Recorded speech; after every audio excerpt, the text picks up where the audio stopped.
하나님의 말씀은 마태복음 24장 32절로 39절까지 무화과 나무의 교훈이라는 거 우리가 한번 보도록 하겠습니다. 32절 33절을 봅니다. 무화과 나무의 비유를 배우라.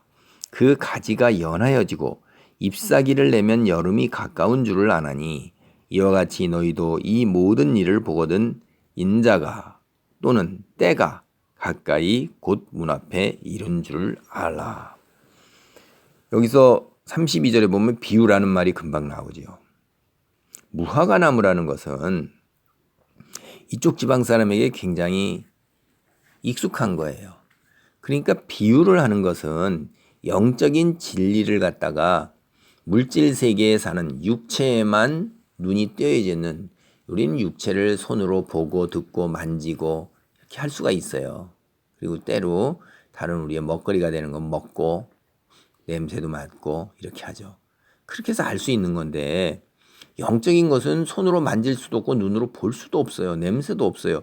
그러니까 우리한테는 실증적인 증거가 될 수가 없는 거예요. 그런 거를 어떻게 전해주겠어요. 경험을 한 사람에게는 경험을 갖다 이야기를 이끌어오면 되는데 경험을 하지 않은 사람에게는 참 어려운 것입니다. 우리가 하는 이야기 중에 이런 것들이 있어요. 태어날 때부터 장님인 사람, 그 사람에게 노란색을 설명해 보라는 거예요. 이게 설명이 됩니까? 설명이 안 되는 거예요. 경험을 하지 못한 사람에게 추상적인 것도 이렇게 어려운데 이 세상에 존재하는, 더군다나 우리가 사는 이 세상이 아닌 저승, 저세상, 영어는 the other world라고 그래요. 초월의 세계입니다. 이건 우리가 사는 세계를 뛰어넘은 거예요. 거기에 얘기를 우리가 어떻게 깨닫겠어요. 세상의 지식도 제대로 모르는 판에. 그래서 이 비유를 정확하게 예수님이 말씀하시면서 해석해 주시고 그렇기 때문에 우리가 이제 비유를 깨닫는 거예요. 그리고 성령이 오셔서 우리 영적 눈을 떴기 때문에 비유를 하는 것입니다. 무엇을 비유하는지를 정확하게 잘못하면 헛다리 집으면 이거 큰일 납니다. 엉뚱한 이야기를 하고 있는 거예요. 여러분 코끼리 아시죠? 장님들이 코끼리를 만질 때 어떻게 만져요? 다리를 만지는 사람과 배를 만지는 사람과 꼬리를 만지는 사람하고 저기 이렇게 코끼리 코를 만지는 사람들이 각기 자기가 만진 것, 자기가 만져서 생각하는 그 것으로만 이야기를 하고 코끼리 그렇게 생겼다고 그러잖아요. 옆에서 눈 뜨고 멀쩡히 지켜보는 사람이 그 사람들의 말이 옳습니까? 우리가 사는 세계에서 사람들이 각기 하는 얘기는 많은 경우에 코끼리 장님 더듬듯이 자기 얘기만 하고 자기 생각이 옳다고 그러는 거예요. 그 영적인 면에서 눈 떠가지고선 떨어져서 온전하게 다 볼 때 보면 참으로 황당하고 참 기가 막힌 거죠. 여기 무화과 나무가 뭐예요? 오늘날 우리는 무화과를 볼 수가 있죠.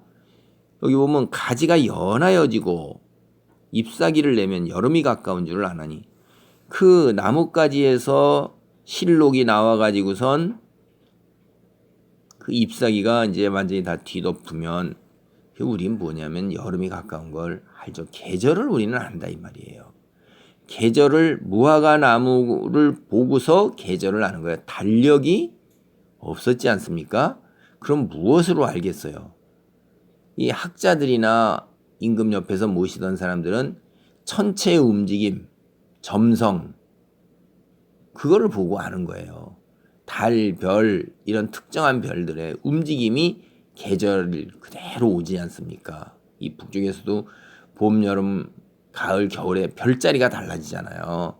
그 계절을 아는 건데 우리가 어떻게 그런 계절 그런 걸 알겠어요. 그러나 일상생활 속에서 흔하게 아는 것은 한 예를 드는 거예요. 무화과 나무가 흔하니까 우리 포도나무 마찬가지예요. 포도나무에 이제 포도가 싹이 맺혀서 자라기 시작하는데 어느 때 포도가 잎을 내고 그 포도 열매 형태가 드러나요.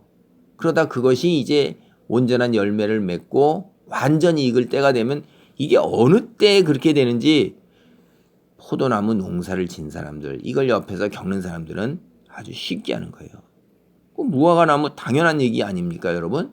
우리 주변에서 볼 수 있는 많은 나무들이 이제 가지가 그 아무것도 없는 단단한 가지에서 부드러운 가지에서 새로 싹을 내기 위해서 자라는 가지가 얼마나 연해요.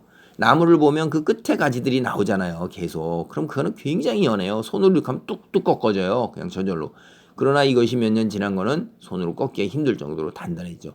그런 연한 가지들이 나오면서 거기에 많은 잎이 다 달리면 이게 여름이라는 거예요. 종말의 때가 어떠냐 이거예요. 지금까지 종말을 얘기하고 계시는 거예요.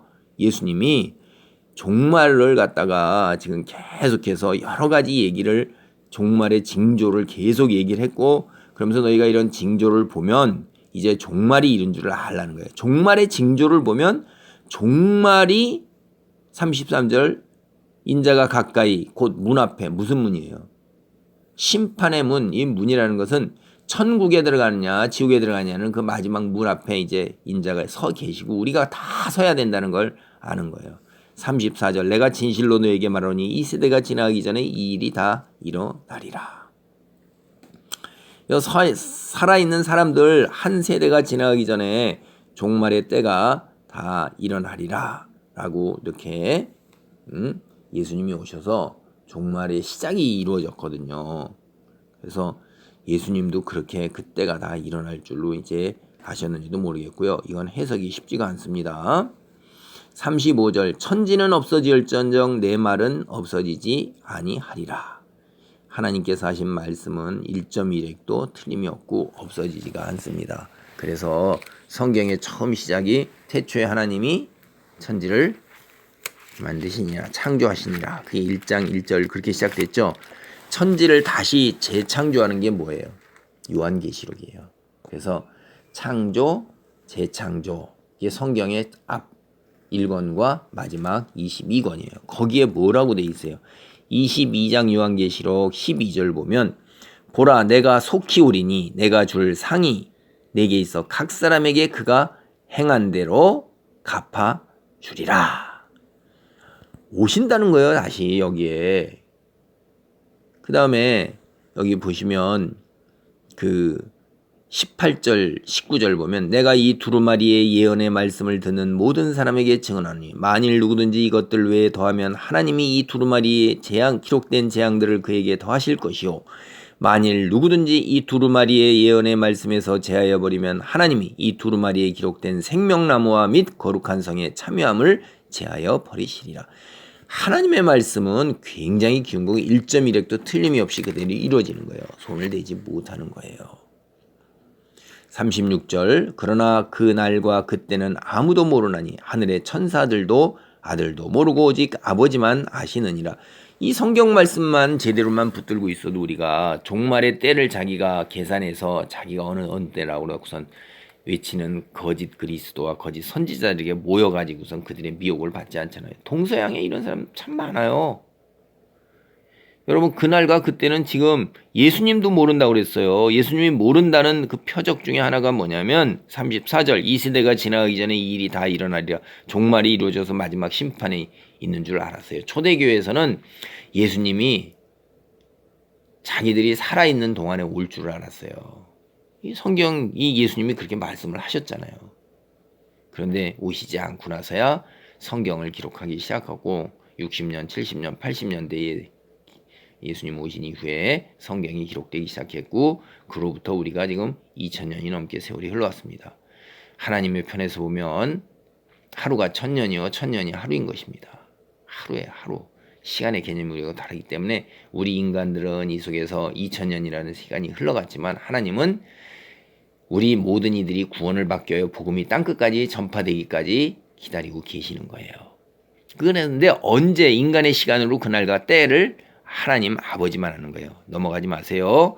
우리는 뭘 하고 있죠? 37, 38, 39 보면 노아의 때와 같이 인자의 임함도 그러하리라. 어느 때 오는지 모르게 즉시 임한다는 거예요. 홍수전에 노아가 방주에 들어가던 날까지 사람들이 먹고 마시면서 장가들고 시집가고 있으면서 홍수가 나서 그들을 다 멸하기까지 깨닫지 못하였으니 인자의 임함도 이와 같으리라.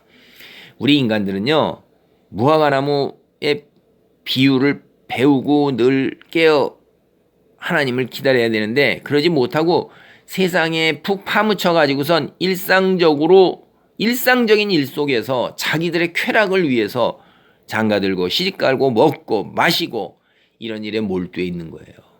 그래서 죽는 날까지도 깨닫지를 못하는 거예요. 목에 칼이 들어와야 그때야 자기가 죽는 걸 깨닫는 거예요. 그렇게 어리석은 존재라는 것을 37절로 39절이 이야기하고 있는데, 믿는 이들은 이렇게 가르침을 주니까 깨닫고 어떻게 해야 돼요? 배우라 이거예요.